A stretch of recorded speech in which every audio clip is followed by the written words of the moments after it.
مرة تانية بنرحب فيكم في الجزء الثاني. طبعا برضو بنرحب في زميلين اجوا الان كان عندهم محاضرات، فاهلا وسهلا فيهم برضو في هذا. وفي دكتور فتحي هلا راح يكون معنا. صحيح انه يعني استكمال للجلسة الاولى الان. كان please Ken, so that we can start. I know we are a little bit late in time, but I think we have enough time to do it, and if we needed 10 to 15 minutes after that, I think it will be good. Yes. So I would like to ask you to start. Okay, fantastic. Thank you very much. I'm going to try to, well, first I want to thank everyone for taking time out of their day. I'm going to try to I'd like to make this as conversational as possible. I want to sort of take advantage of the theme of the conference and really sort of start talking about some of the, or actually engaging in some of the process of sort of connecting or bridging what we might think about as policy and sort of moving it toward operationally what we would do in practice. What are the types of commitments would we make? I am going to take a moment though. Well, I guess I'm going to start by saying that means that we're going to have to participate a little bit.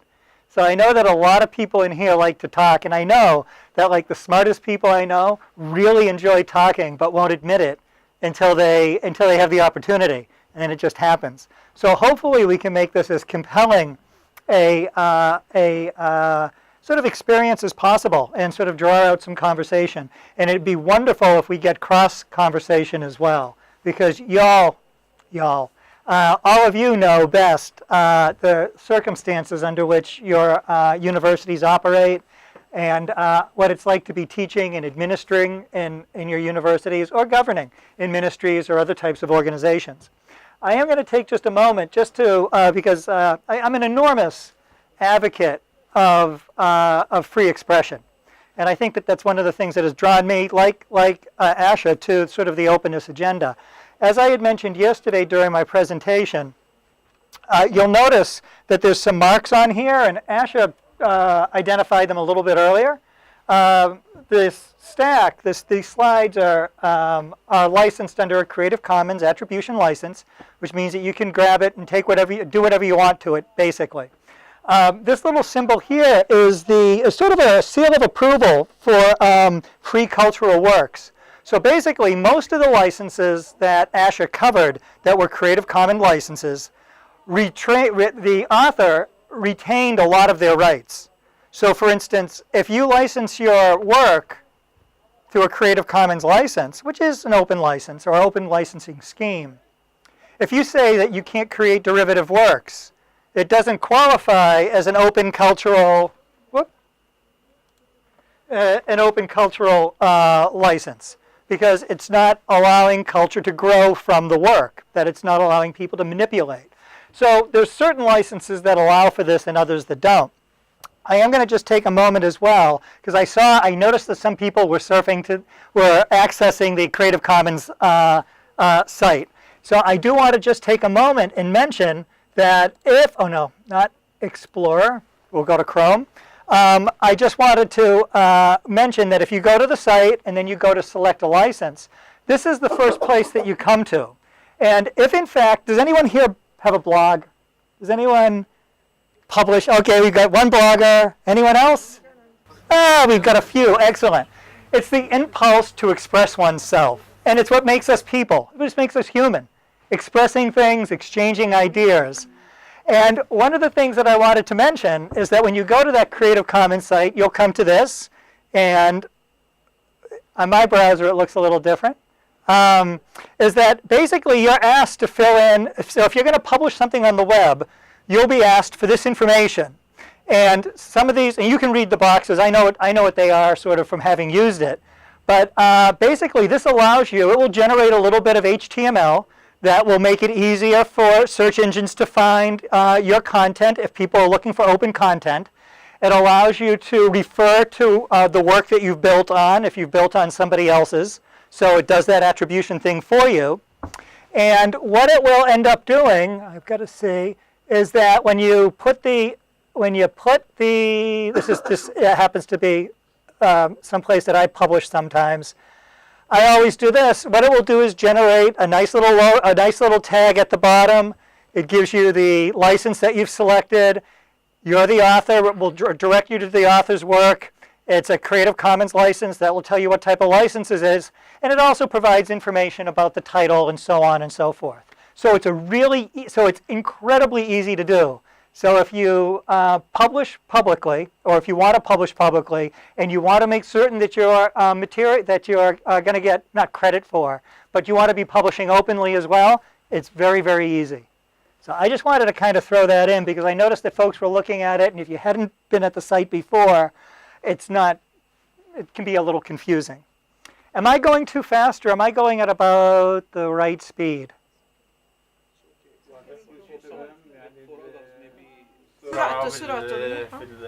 If I'm going too fast, just raise your hand, shout at me, do anything you want.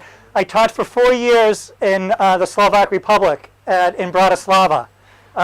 It was a bilingual faculty, which meant that if you spoke Slovak, you at least spoke English, so you were at least bilingual. But if you spoke English, if you were an expatriate, you didn't really have to speak Slovak. When we got in trouble, we spoke in German. So in any event, I just wanted to, I'm wondering if this is the one, yep. So I just wanted to sort of start off with that and sort of build on what Asha was doing. There we go. And then I'm just going to walk through the slide deck, and hopefully we'll get someplace where through conversation and then a little bit of breakout, we'll be able to sort of be thinking about bringing that sort of policy to practice notion into play. So the purpose of this workshop is to stimulate some focused discussion on developing capacity for open and blended education. Now, blended education obviously can have a lot of, I shouldn't say obviously, blended education does have a lot of different, I guess, definitions or ways of being defined or framed. And in fact, many times, people will think about blending as saying, okay, well, you've got classroom-based education, we're doing some things in the classroom, and we're going to bring some technology in. So what we're going to do is have perhaps some opportunity for people to be engaging in the class through the internet while not sitting in the class. And that's a form of blending. And then there's also other types of things where we take in the class, we might say if we're an engineering class, we might say that we're going to blend our labs, our laboratories. So some of the labs we're going to do on campus, and we're going to experiment with some machines, but we know that no university can afford all of the machines, so we'll also work with some remote access laboratories. And that would be blending the physical equipment here on campus with physical equipment someplace else. And that might be it might be in Australia or at MIT. They've got something called iLab, which allows you to be able to manipulate equipment in Cambridge, Massachusetts, from any place in the world. We have relationships with the University of Delaware, so we can do Northern Hemisphere astronomical surveys, as well as Southern Hemisphere surveys on optical telescopes. So you can talk about blending that way. You can also talk about blending in terms of synchronicity and asynchronicity. So you could have entirely online courses, but some of it is live, like through a WebEx or, depending on the tool, Wimba or whatever the tool it is, Big Blue Button, that's synchronous. So we have to be in the same place at the same time, different parts of the world, or asynchronous. Perfect. So there's all sorts of ways of looking at it. What this really means is it should be what works for you. It's like define blended all on your own, whatever it means to you. And when you have to talk to somebody else, just explain what you're talking about. That's because that's really what it's gonna. That's at the end of the day, definitions should serve us. We shouldn't be serving definitions. What I'm going to do is just take a moment. I'm going to provide a little bit of contextual information just to kind of set the stage. It will be really dialogue-based, so I'm hoping that we can go back and forth a little bit or this way. And then I will provide a few, I think, reflective questions. They're pretty straightforward, and maybe, depending on how we're feeling, We break into smaller groups, sort of respond a little bit, come up, do a little bit of presentation. I don't think we're going to have the chance to do all three, which is fine. And then hopefully we could draw some conclusions and think about next steps. We'll see. So contextual setting. National or sectorial objectives. And sectorial is just the sector that we're in. So we might say that there are objectives within the higher education sector, or the education sector, or the human services sector more broadly. So that's what, so there we're also going to talk hopefully a little bit about institutional objectives, assessing current capacity, and building capacity. We're going to have some handouts with some suggestions. Gosh, that's a busy slide. Look at it, and it's all in English. I got back, I don't know, it was probably a year ago, a draft version of a regulation on open education, and from here in Palestine. And I took a look at it, and I was thinking, wow, it's an interesting document. I mean, it was clearly a regulation. It wasn't a policy. But there was no policy that it was standing against, so maybe it was going to become or was going to inform policy at some point. And I've got 7 here. They're pretty straightforward.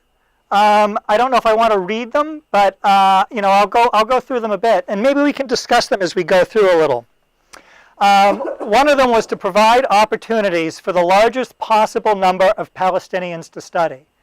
That is to provide opportunities for access. Do we think that's important? Of course, of course. And the rest of everything else flows from that, to be honest. It's like, so then the next question is, great, it's important. Why is it important? And I think that implicitly we know why higher education is important. But we've got it embedded here in this regulation as well. So I'll just hit a few of these. I'll just mention a few of them. Help raise the students' cultural, scientific, and civic capacity. Does anyone want to try to interpret that? What does that actually, what that might mean? That's pretty much a quote from it.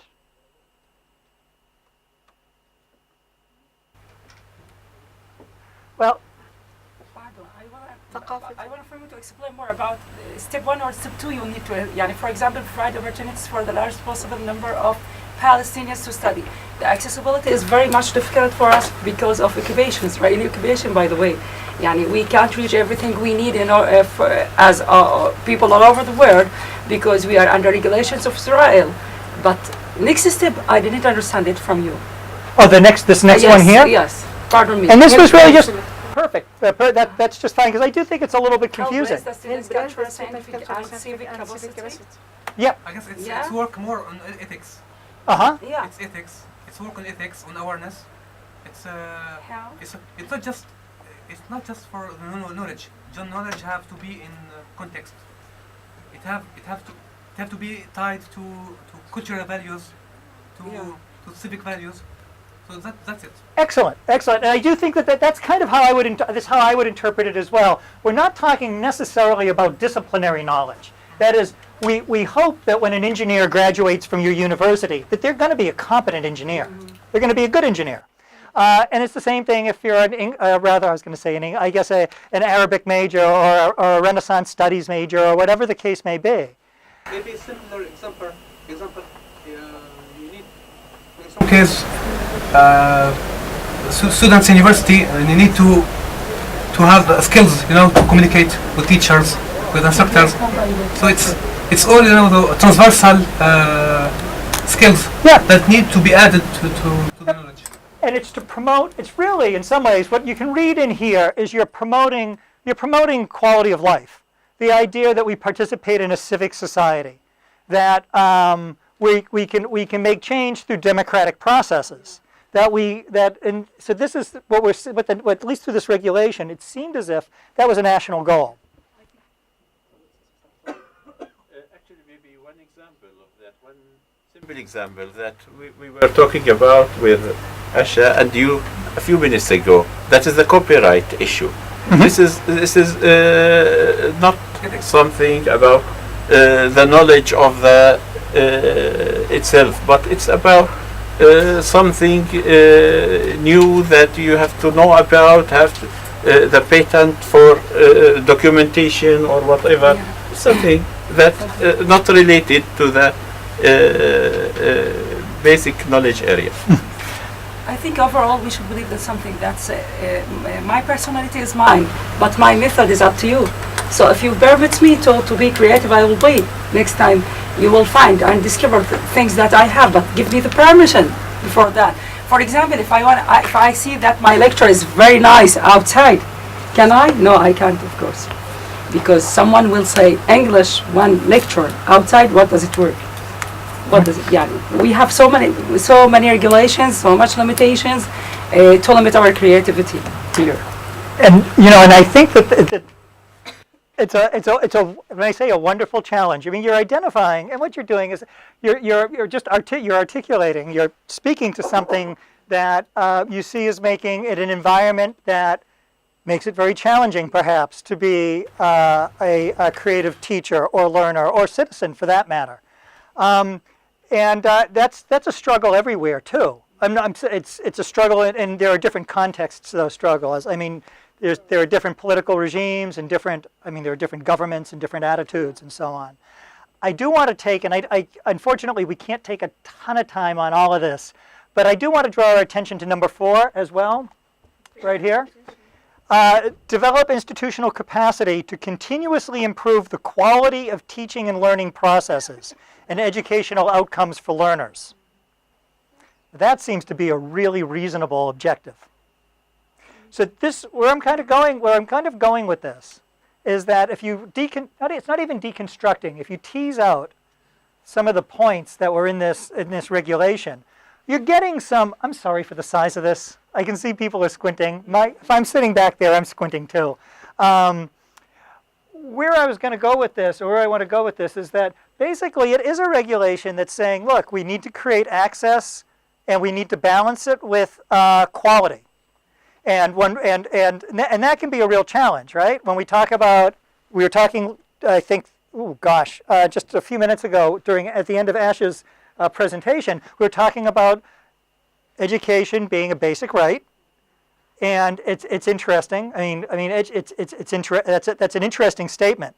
Very rarely in a constitution will we find something like education being defined as a basic right. We usually see freedom, property, maybe happiness. Education, not usually. So absolutely. So what we're saying. But what we're saying is that if it's going to be free and it's going to be open, and it's going to be fully accessible, where do we balance, or do we have to balance access with quality? How do we assure that what we're doing is getting us to places like this, where we're actually helping young people to develop their capacity to contribute to our cultural environment, to create culture, and to, that's right, it's a smart board.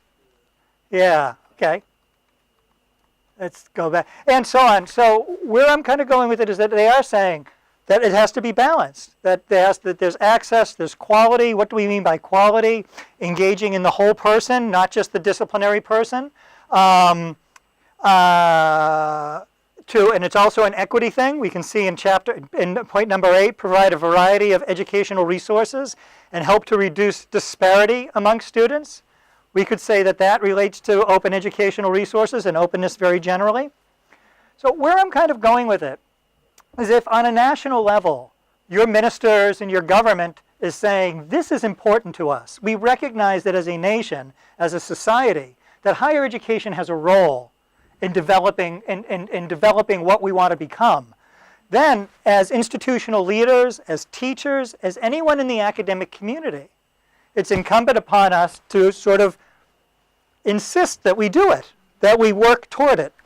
And that's where we get to other sorts of spaces as well. And I'll just talk a little bit about. We'll move from there into institutional objectives. And these are just sort of examples. I mean, it's I don't know if you guys. I don't know if what you might be thinking about as you're talking about open education or e-learning or distance education or blended learning or whatever the case may be, all of which are important. But these are sort of institutional objectives that might resonate. What I would like to do, and this is going to be something that I'd like to talk a little bit about if you had the opportunity, and we'll get there in a minute, how would you, if you had the opportunity to run your own university, what would your objectives be? So these are some of the ones that are kind of common. Why we get involved with online learning or distance education. One, we want to provide a better educational experience. We want, and educational experience is learning and teaching. So it's got to be a better experience for teachers as well as for learners. You know, I love the dialogue around, you know, student-centered teaching and learning and stuff. I think it's incredibly important. But it is really, really, really, really important that we also be teacher-focused. And when I say that, teachers have an important role in the educational process. And we, as educational administrators, ought to be doing everything we possibly can to enable teachers to be able to succeed and to enjoy that enjoy their avocation. So although I know that it's about students, but it's about teachers as well. It's about learning. Yes? About the third one, which is serving non-traditional students, it's very low objective for any institute here in Palestine, because now most of the students are not traditional, they use everything technology and use it more than anyone. If I make a study before 1 month and ask a lot of people about how many smart equipment in their home, such as phones and laptops and tablets, iPads, they all of them minimum said for a smart one.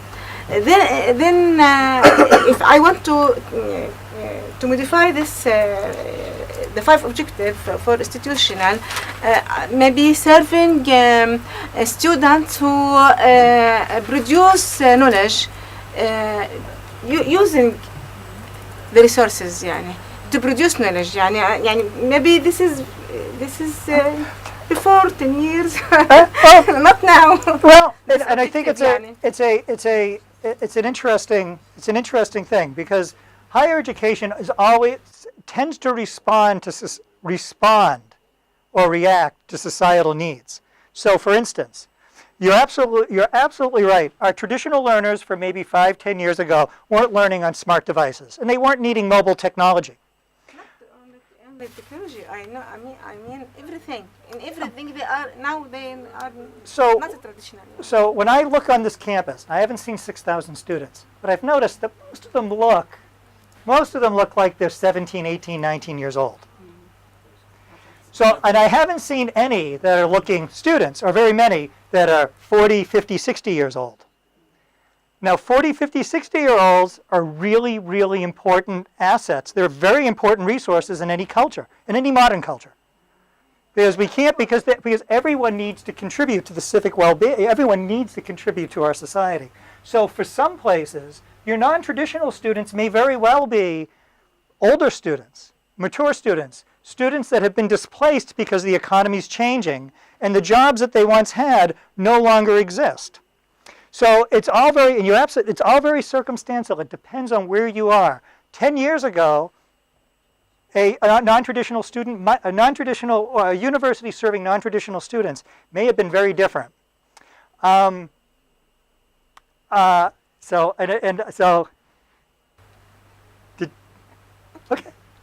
No, but I understand entirely. But these are just examples of what universities will. I mean, when universities are looking at saying, I want to develop capacity around e-learning, for instance, it's a non-trivial thing. It's expensive. It takes time, and there has to be reasons to want to do it. It's the same thing with adopting openness. What are the reasons behind doing it? Asher sort of talked about some of the benefits. And as an institution, you have to look at it and say, are those benefits worth the investment? So, gosh, okay. So what I'd like, this is just sort of setting the stage a little bit. I'd also like to talk a little bit about assessing current capacity. Because right now, we talked a little bit about what national objectives might be, a little bit about what your institutional objectives might be, but we'll talk through those. And then what it comes down for each of us is that we look and we say, well, what are our current abilities? And I guess this might be a little bit much. This might be a little bit more than we want to deal with right now. But there's a, in fact, let's kind of go through that and just go right to the questions. What I was suggesting, and you'll see links to resources here, or you'll see resources, is that if you haven't been very involved as an institution or as an institutional leader in doing, for instance, engaging in open education, engaging in online learning or what have you, it's very hard to start the process of saying, well, what do we need? Well, we recognize that we've got all sorts of issues. And in fact, when your responses to Ash's questions were about the challenges of adopting, for instance, openness, it was very easy to identify, here are issues. There's infrastructure issues. Some of our students aren't going to have electricity in their homes. They aren't going to have computing devices necessarily. There's cultural biases against online learning to start out with, so on and so forth. So we have to identify, or we have to start thinking about, well, then how do we correct for that? What are the ways that we build capacity to go beyond that?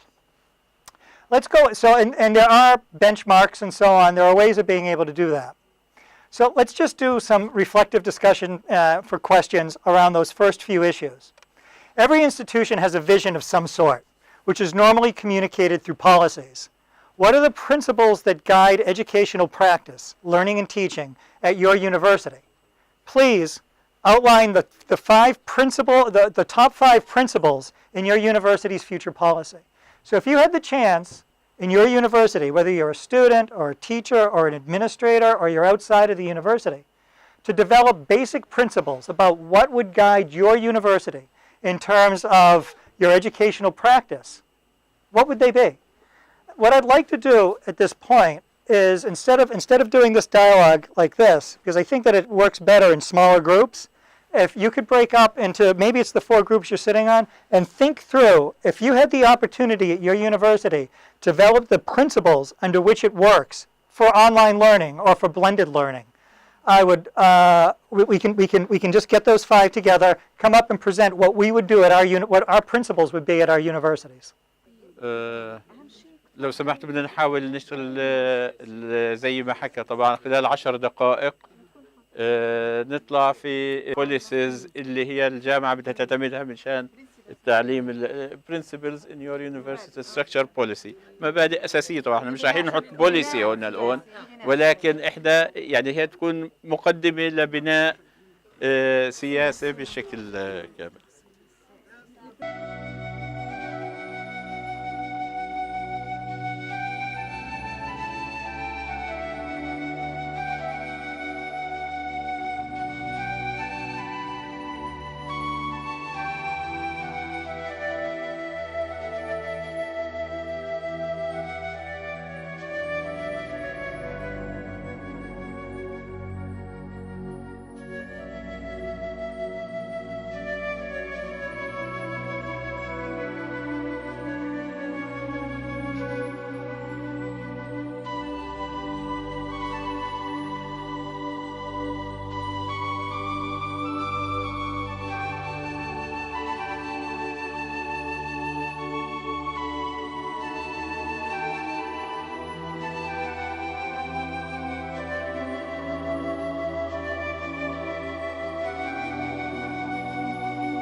سمحتوا خلينا ننهي و نستعرض بعض المفاهيم. Shall we go through groups? Yeah, I think that we could do that. And one can present what they have reached. Yeah. I just want to mention that this is a really hard thing to do. Identifying principles and rationally identifying principles is a real challenge. And at USQ, we've just gone through a process where it's taken us about 9 months to refine 5. So, so if you can do it in 15 minutes, that's excellent. اوكي ويعني بقول لك احنا البرنسبلز اللي عم نبنيها في 10 دقائق الان وما اخذ 9 شهور لحتى طلعوا في 5 برنسبلز. بس هي كان يعني هي الهدف هي ستارت اب للمستقبل يعني. We started with the supporting university staff by 3 points. First, using the internet with no limitations. Yeah, with no limitations. So we can develop something. Second, professional development continuously. Yeah, just like every 2 months or every month or every semester. And we have 3 objectives here for the professional development. First, to enhance technology. We have to train our staff how to enhance technology and improve the learning styles and also improve their teaching methods. The second point is, in addition to our evaluation methods, we use only exams in our university. We suggested the evaluation method should be not only exams, but using research and project-based learning. Yeah, our portfolio capstones, as Dr. Light mentioned yesterday. Dr. I just wrote assessment. Reflects all. Third, we have to create a follow-up and evaluation system for these staff that we trained. Not only train them, but we have to follow them up and evaluate their performance. Fourth, we have to enhance the teamwork between the faculty members. I think this goes here also as a same. يعني هذول كلهم بصبوا في support. The fifth one is we have to implement the blended learning in our university courses.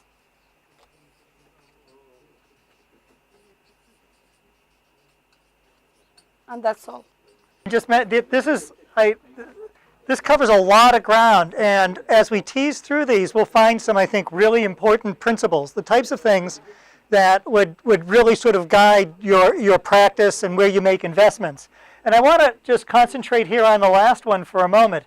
Implement blended learning is in some ways, and so if that's stated in that way, we're saying that this is what we ought to do. As a matter of principle, what we're saying is that as a university, our learners should be able to, or should engage in a learning experience that is, maybe it's multimodal, maybe it is speaking to flexibility, might be in ways that accommodate learners' individual learning styles. So if you're blending, video-based learning with writing, with so on and so forth, you're starting to, talk about meeting. It's that sort of student-centered sort of component. So you could start phrasing that in a way that, as a matter of principle, our university believes that blended learning supports a better learner experience, or something like that. So there's an awful lot. There's an awful lot in there.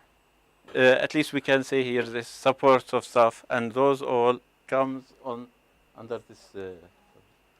Shall we call the second group? Yep. Who's ready? Please.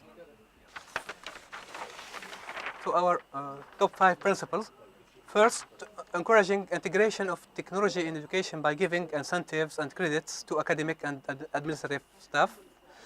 2, capacity building of academic and administrative staff. 3, reducing operating costs using alternative learning styles, individual learning, e-learning, etc. 4, having instructional design units to identify needs and learning outcomes. 5. Helping decision makers in Ministry of Higher Education to adopt legislations toward recognition of innovative ways in learning as alternative way of partial or total certification. There's fantastic. There's some there's some pretty big overlap. Do you have another one? It's the first step? Yes. Do you want to expand on that?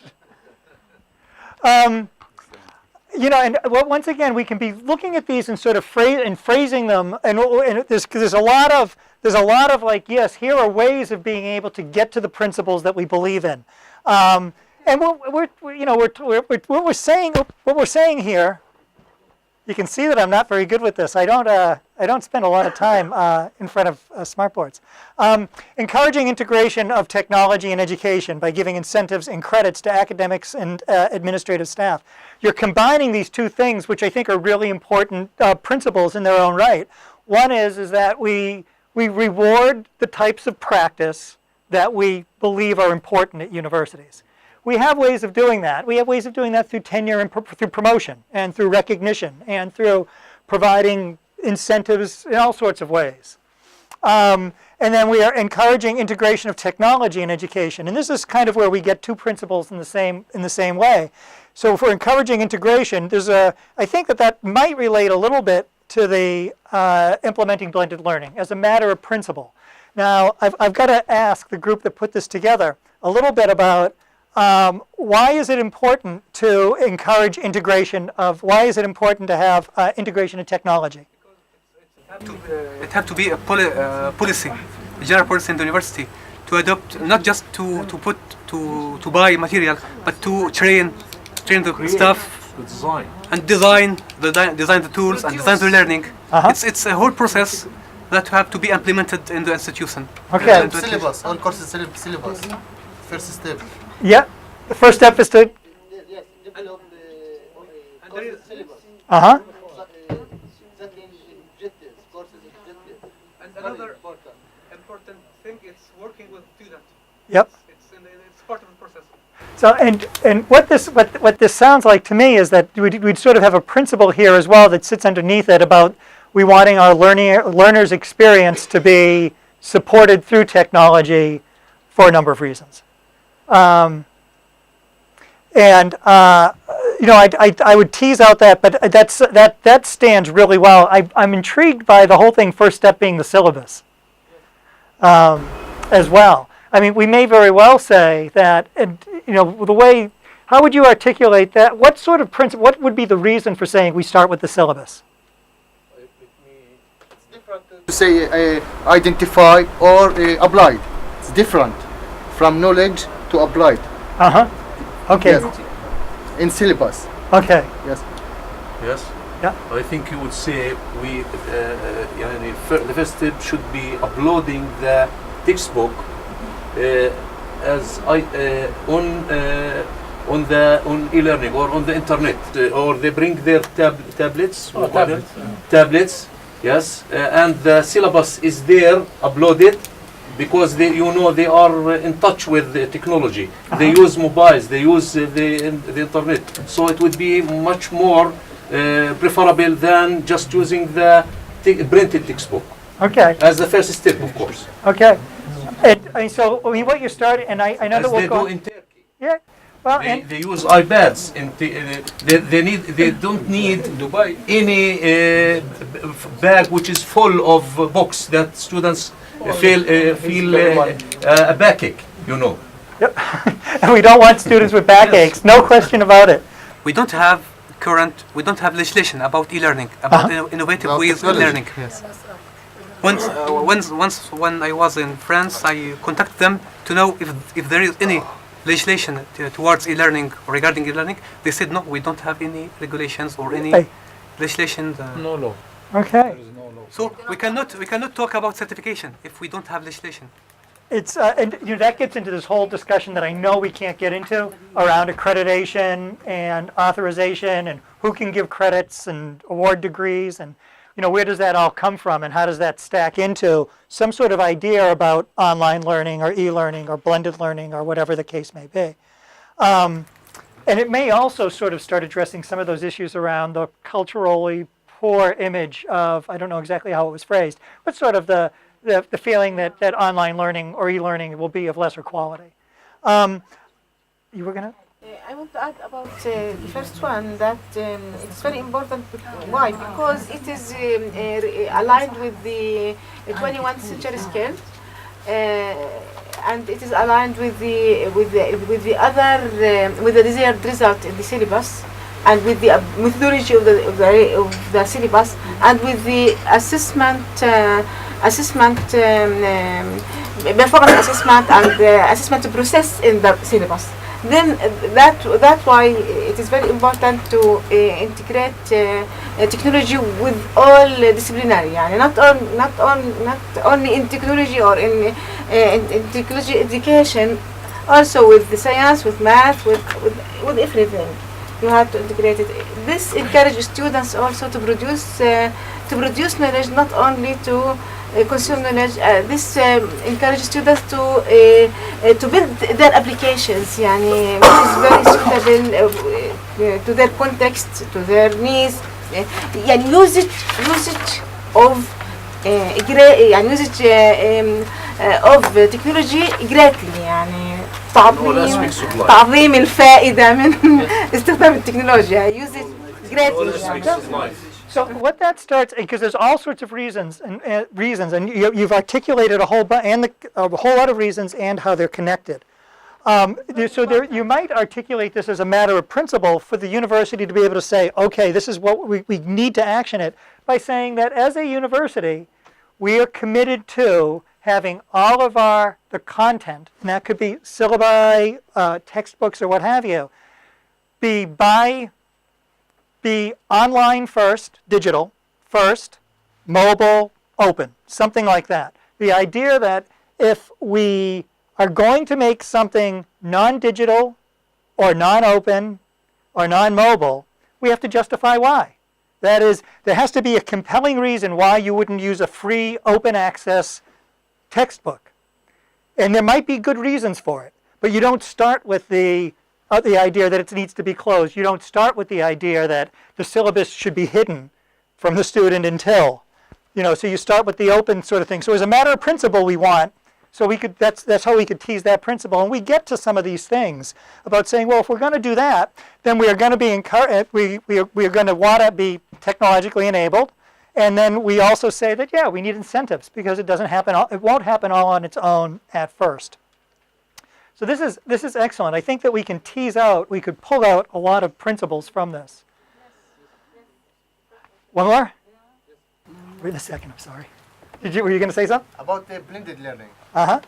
Okay, to use blended learning, I think we need a team, such as a teacher, instructional design, multimedia specialist. This is very important. Yep. Yes. You mean by teacher Yep.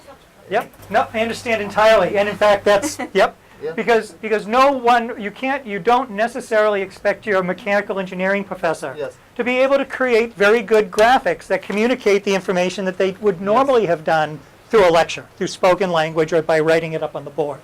Absolutely. It is not a one-man show. Yep. Yes. And that takes a little bit of investment, and it takes institutional fortitude to say, this is a principle we believe in, and this is how we're going to prioritize our investments. So I know that, would you guys like to? Yeah. Yes. Number one, accredited e-learning is part of a whole establishment evaluation. E-learning, accrediting it as a whole establishment evaluation, for example, university evaluation, whatever. Number two, adapting e-learning extracurricular activities, because students are very much enhanced and enthusiastic to make extracurricular activities. So to enhance e-learning among them. Number three, knowledge is a right for all, so it should be accessible for them. Number four, we have responsibility. We all responsibles have the responsibility to help learners through models and virtual classes. Okay. In order to know. And finally, e-learning converts rough paths into nice green plains. It's like recycling for mind. Recycling is environmental friendly, and recycling for the mind is the e-learning. Excellent. So we should enhance the environment and the niche for that. And that's it. Excellent. We've got We don't have everything up here yet. I'm sure.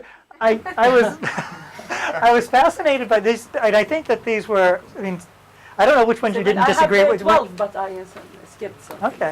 Well, maybe, and I'm guessing that I won't be able to read them, but maybe I can get a translation. Because what I'm going to try to do is take these, and I will commit to, over the next few weeks, trying to put together, sort of reframe them a little bit in terms of what principles they might be, and get them back. So I'm going to probably need, but this what I kind of heard here was some really interesting things. Which ones didn't you agree with? You said it doesn't.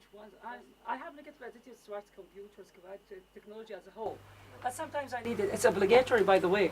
I should download my marks and something like that and print my. But I'm with the paper and pen all day. Yeah. But you should keep up with modern technology. Yeah, of course. It's You can't be far you're away. obligated to do that. But I'm with the paper and the pen. This first one here, e-learning sort of assessment on an institutional level. I skipped through it. Now, and I think that you could build a principle here around quality and around the formality of quality and continuous improvement. That we will be an institution that engages in continuous improvement around this. So we use e-learning, we use the internet, we use everything. But sometimes I sit with myself and say, what about flashcards and cards that we distribute into groups? This is what made us. Mm-hmm. And I see that so many people are well enhanced among these traditional styles. I think we should merge between the traditional styles and the technology, because sometimes you have so many people that have negative attitudes towards using it. And don't forget the fear of using technology, and that will make them hesitant to have. So they absorb some traditional styles, and so why not? Yeah, and there's They differ in personalities. Yeah. So you can Wait a second. incorporate. exactly. Anything else? Yes, technology exists, but the problem how to use it. Yes. Yeah. Speak, all right. Okay, to develop a variety of pedagogies, pedagogies in compulsory courses. Use different pedagogies in compulsory courses, so you have to use it. Adopt virtual classes. Adopt virtual classes. Between two parentheses, online and offline. And OER, sorry, I'm sorry. Adopt virtual classes. OER, I don't know what does it stand for. Stands for what? OER? Open, okay, good. 3, promote university community interactions. Promote that kind of link between, which means demolish these walls surrounding us, yeah, because even in the States there is no wall surrounding, no fence, it's part of the community. Sorry. Yeah, and also so that we can get the alumni involved in the society. So the target is the alumni. This is the link between the two. And the fourth thing, foster creativity and innovation. Again, I don't believe in all the points, Alfred, same like you, but even though I don't like the word creativity and innovation, I don't believe in it. So creativity and innovation, just say things, based systems. I'm sorry? Just slash based system. So foster creativity and innovative based systems. Oh, based systems? Based systems. Okay, and honing skills of communication. We believe that we don't have good communication skills, in particular our students, and maybe also faculty member, I'm sure. And leadership, communication and leadership. And thank you. Okay. Well, a lot of these were organizational, and they speak to sort of a high-performing university, a university that's administered well, that supports. Yeah, I know my writing is horrible. I normally don't volunteer for this stuff. I'll type it up though.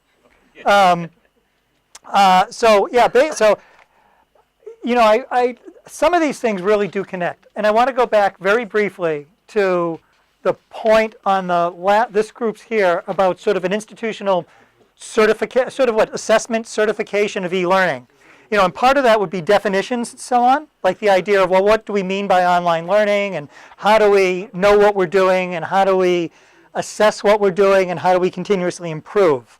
So we're talking about, as a matter of principle, being an organization that's committed to continuous improvement in online or distance education or e-learning or blended learning. I'll mention, and Hussam photocopied some stuff or printed some stuff out, and I'll just put it out there. There are links to things here. There are two benchmarking systems that I think are particularly relevant for that particular principle. One is by an organization called ACODE, which is an Australian, sort of an Asian Pacific sort of group of universities that started saying for technology-enabled education, these are the types of things that universities should be thinking about, basically to enhance quality. And the other one is something called the e-learning maturity model, the EMM, which is based on the idea that we can continually improve. One of the reasons why I think that they're important is because they're very good places, particularly EMM, to start with, to say that we have certain processes that support capacity. And there are processes around learning, around evaluation, around improvement, around infrastructure, and so on. And it breaks it down. So as a institution, what you can do is take a look at these and say, okay, well, how do we interpret what this means? And because it may very well be different than what was included by the folks who wrote EMM, basically. So what it will do, though, is force the institution to say, okay, well, this is what we mean by learning, and these are the processes that will help support that. And we can also look at it and say, and there's a whole lot of different questions there, say, okay, well, what level of organizational maturity are we at?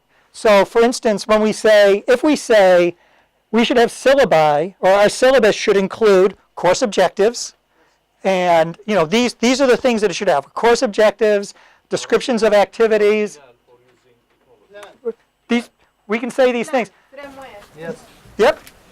But then what we can say is, okay, well, as an institution, and it means being honest with ourselves, we would say, okay, we say it.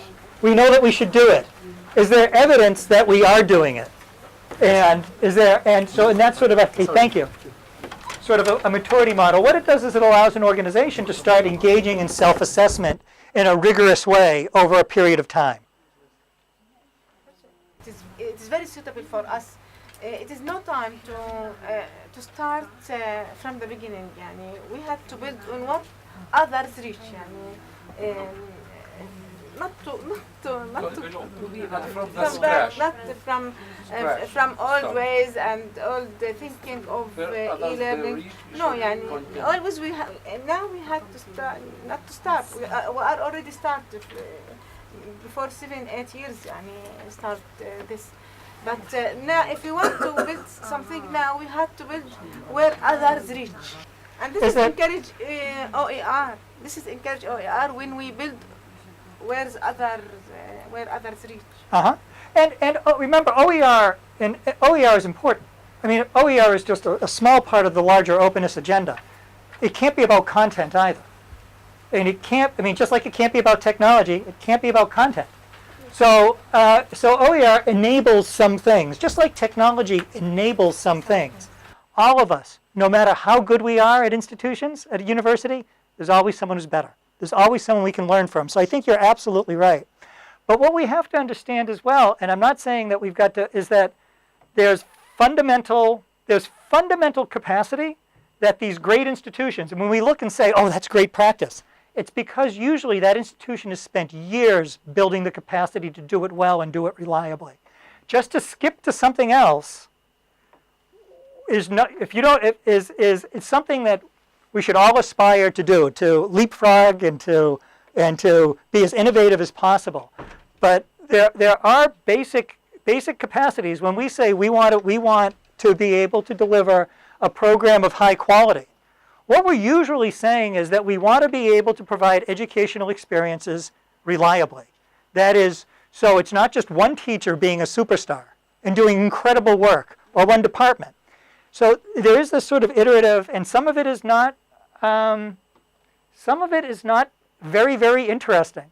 I mean, the idea of having the discipline to be collecting information in particular ways and tagging it in particular ways. The idea of being able to adopt,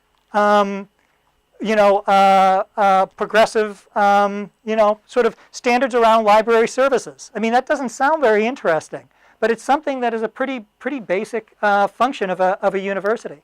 It's one that we build on. I'm just saying that. So I agree with you, but I do think that we need to be able to do more than say what we want to do.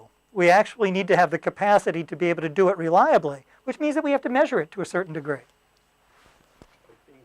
I think unless we move on towards this approach, students will get demotivated since they are fascinated by technology, mobile, e-learning, internet. As you see, they, I think, spend so much time on the internet, chatting on the Facebook, but they misuse technology. We want to motivate them to use technology effectively, as you see. This is, I think, the problem here, because they spend lots of time on technology, but they misuse it. Use it or lose it. I think that's an interesting, and what we might be saying in this case, and this is, I hope that this is to your point, because I'm so sympathetic. I am awful at doing the things I'm supposed to do. I brush my teeth each morning. I didn't always. I'm just saying that where I'm going with this is that it may very well have been that 10 years ago, the types of ways that we build capacity may have been old school. And you might be saying we don't need to be able to do that. That's paper and pencils and this and that and the next thing. And so what we might be saying is, okay, well, do we build basic capacity now by assuring that all of us, professionals, teachers, and students, acquire certain levels of digital fluency, digital and information fluency. So that's something that we're saying is that if we want to be an organization that uses information well, that really takes to heart the idea that we're generating and growing knowledge through discovery and research, through teaching and development like that, and we want to be able to use technologies, different types of media. We want to be able to teach students to be able to, and teachers, to manipulate, engage in digital renovation, the idea that we're constantly creating and recreating something new from information and from media. There's a certain level of fluency that needs to exist to be able to do that effectively, not to be frightened. I'd like to say something else also. Those who are uninterested in technology, like Ms. Ulfat and I think the person who has been here, Dr. Fathi, they should incorporate technology at least, because learners are, different. They are special. We should use the VAC, what we call the VAC approach. Some students or learners are visual. They need to see things. They learn through sight. Others are audio. They use their auditory memory, so they use their ear or hearing. Others are kinesthetic. They need to move, so they play games. As Ms. Ulfat says, I support her idea that we should vary our techniques and approaches. There are different learning styles, and we should have different teaching styles to suit all the needs of the learners. So we should not use technology all the time and the whole period. We could use it for example, at the beginning of the class period. We can, for example, display a videotape on YouTube that is related or relevant to the topic, of course, so as to motivate the learners as a warm-up stage, for example. So not all the time, maybe. We can incorporate. So as a matter of principle, what we'd be talking about is using technologies or not using technologies in ways that are most effective. But we shouldn't, of course, just neglect it or overlook it totally. Yeah. So there's a whole bunch of principles we can pull out of this. I'll just mention very briefly, and I think that I'll help tease some of these out and bring them back. I'll mention that I mentioned a little bit earlier that at USQ, for instance, we've been engaged in about a 9-month process of building something that we're calling our educational experience plan, and it's been very, very, very widely consultative within the organization. In fact, it's an open asset. So if you wanted to take a look, I could send a whatever. But some of the principles that we've come up with, I mean, they mirror these very much. Is that there are principles around all of our classes that we will engage in personalized or personal learning and personalized learning services to enhance flexibility and learner success. It's a principle. Basically, we're saying that we recognize the individual nature of students. And that's nothing too shocking. One of our other principles is that all USQ graduates will exhibit the qualities, characteristics of an educated person.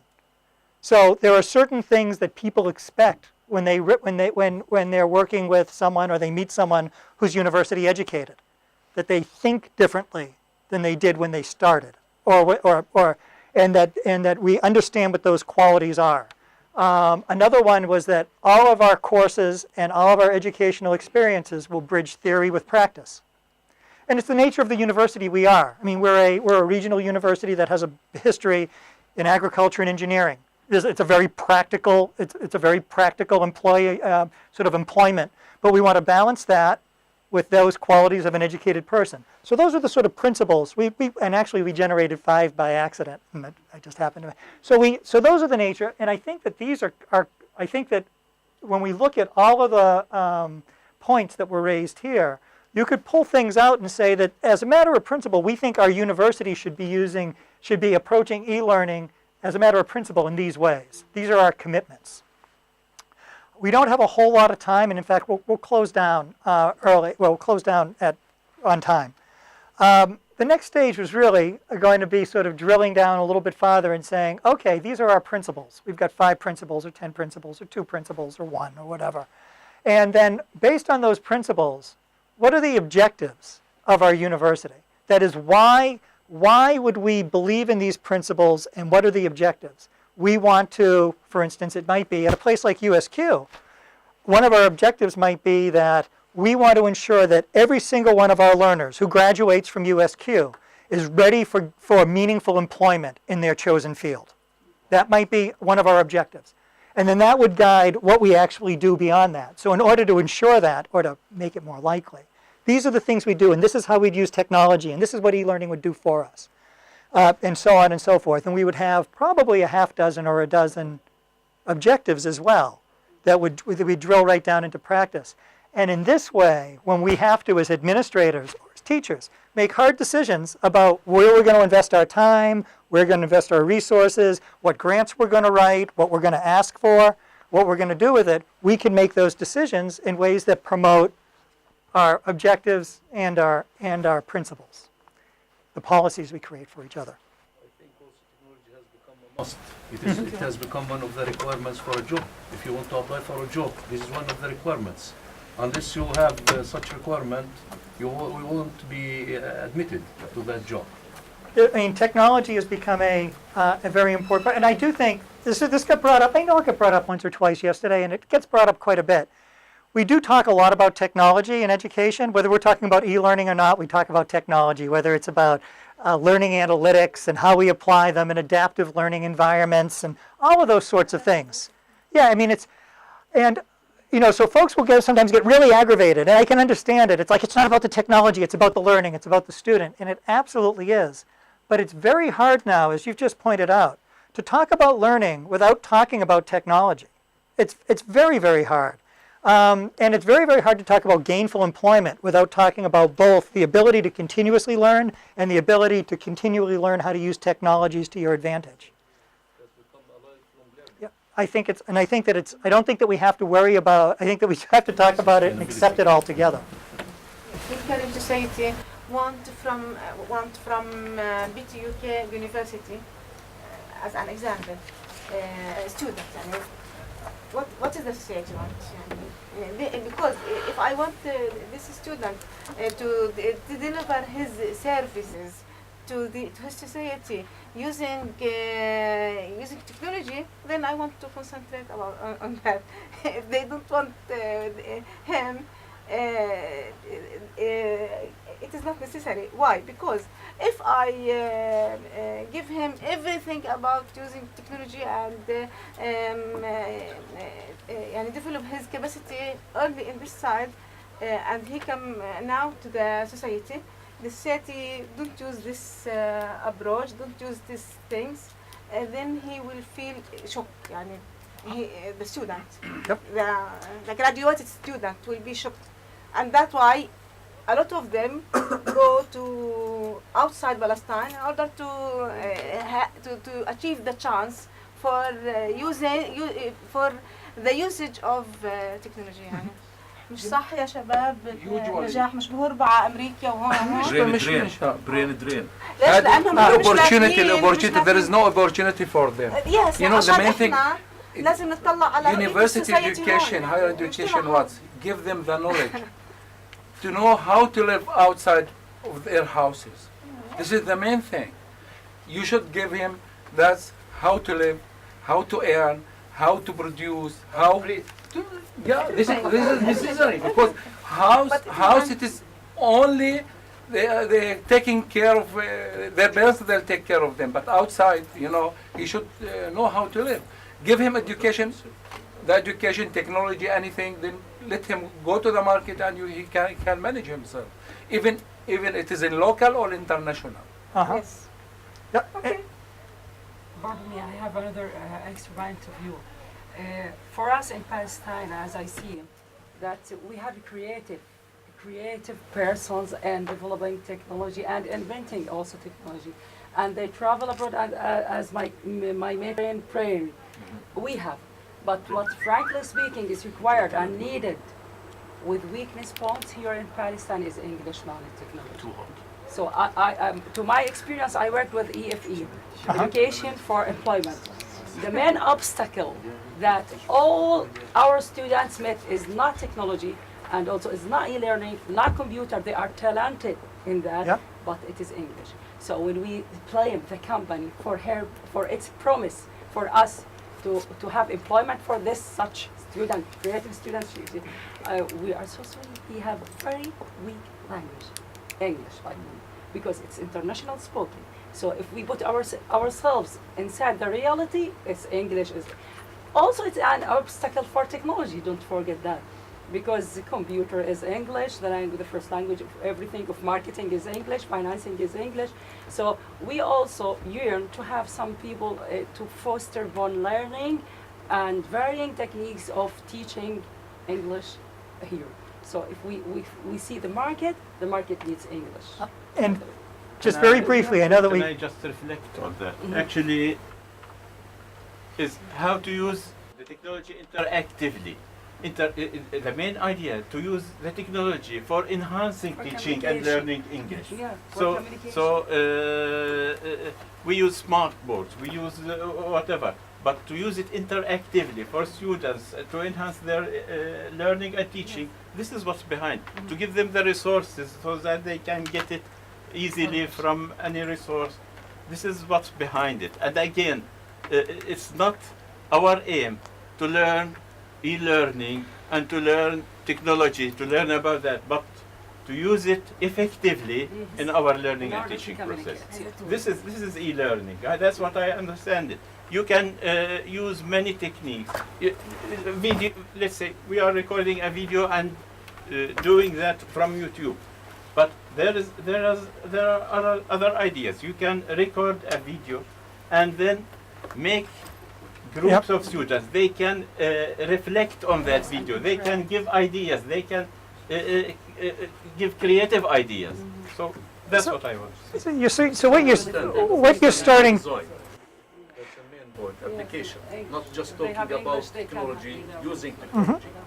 And this is and I think that this is sort of and when we talk about technology, it seems to be sort of a ubiquitous thing. It related very much to everything we've been talking about with collaboration over the past 3 days. I mean, yesterday or was it the day before?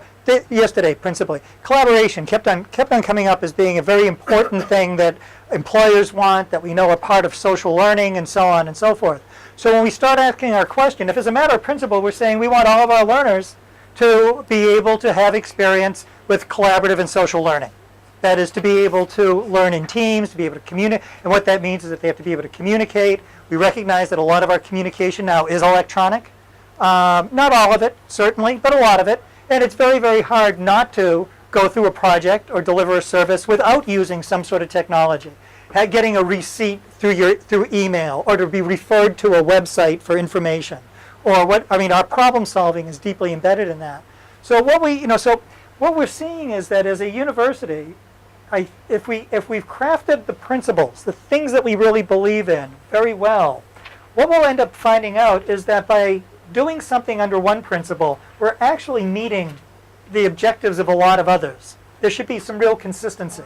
So if some of them are around blending, some of them are around flexibility, relevance, collaboration, you're going to start seeing those. But all of these things have to be related to the real life situation. Why they are dislike English language? Because they don't use it here. Yeah. They don't use it. That make them not related, not interest for them. Then if I transfer the knowledge of English language, of anything, of science, physics, anything, to real life situation, it become meaning something to those students. Then they will learn and they will search about the way of learning. Maybe solve this problem, the translation of the open sources, like China or. I want from my students to use the knowledge in real life situation and to use the skills of making them creative and innovative students. Then it is not necessary to read it in English language. They can read it in Arabic. Why it is we don't think about that to translate these sources into Arabic, not leave it in English and force the student to use the English language. Why? And I'm sorry. Yeah, and I didn't actually have to relate all the principles with the vision of the Palestinian society. Okay, there is one other issue. You have to. This is depends upon the media. Yes. What There is one important thing that for employability, sometimes English language is a must. Let's say what we were doing for accounting information system program, that many students could not find opportunities outside Palestine because they are weak in English language. So it's a must. So this is a different case. To have the resources in Arabic, that will be great, of course. But for certain areas, when you are talking about engineering, you can't have all the resources in Arabic. You need resources in English, so it's good to have the English language. I agree with you. احنا مش ضدها بس بحكي انه في حل إلها هاي مثل مش حل ما بقدر اوفر Japan they don't use English language. That's Japan. Yeah. That's the language. عشان هيك هم مبدعين لانهم فاهمين العلم. Yes. And the first I'm proud of speaking Arabic. The first, maybe I think we must move from teaching to learning. How? By using online courses, such as we are in Najah University use Moodle, learning management system. We are develop more than 256 online courses. We are uses forums, assignments, quizzes, for feedback with the students, reflections. It's very important. And I mean, this is an interesting spot because I'm kind of standing here saying I personally didn't say that English was a deficit, so I can't. But what I will say is that English and Arabic are both major international languages. But I want to always remember what Palestinian society wants from our students. Yeah. And there's only so much. I understand. This is very important issue in order to build the vision of our institute.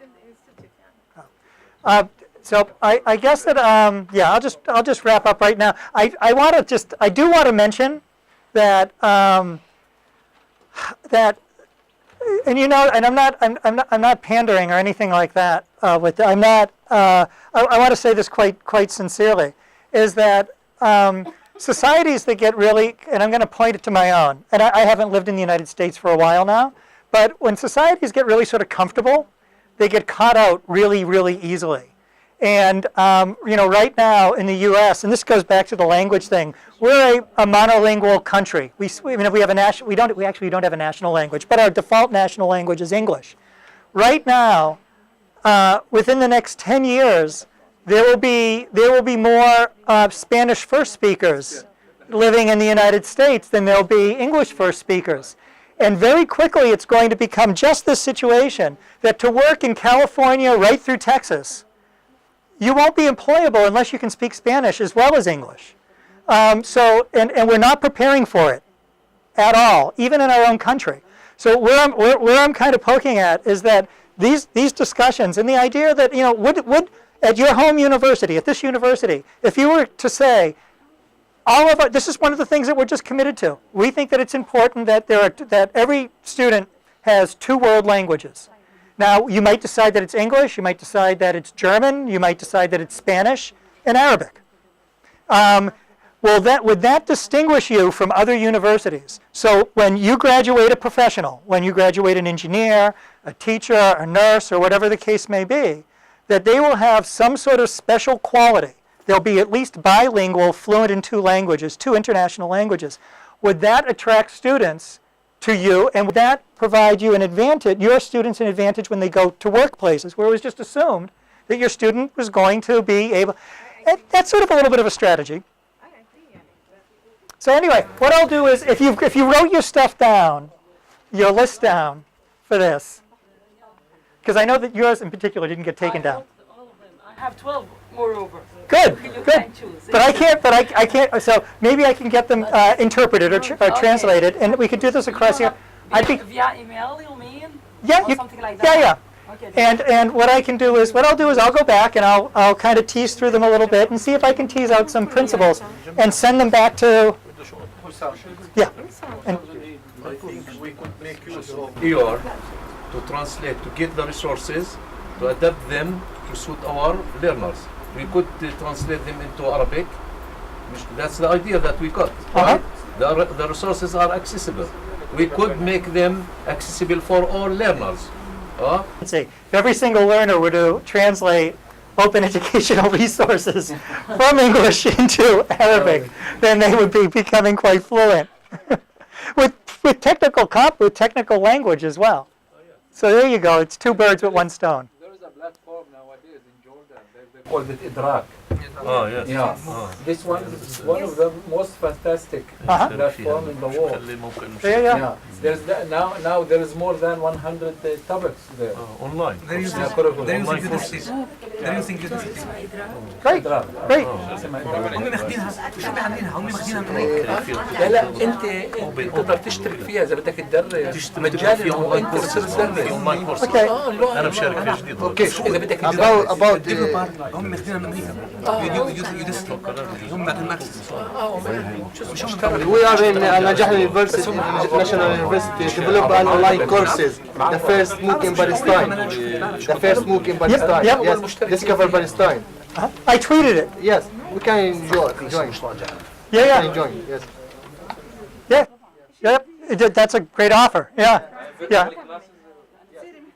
Anyway, look, I know that we're running just a little bit late. I really appreciate it. I appreciate your patience because I know that some of this is a little bit hard, and I know that it's a little bit of a big task. But I appreciate the conversation. Thank you very, very much. Thank you.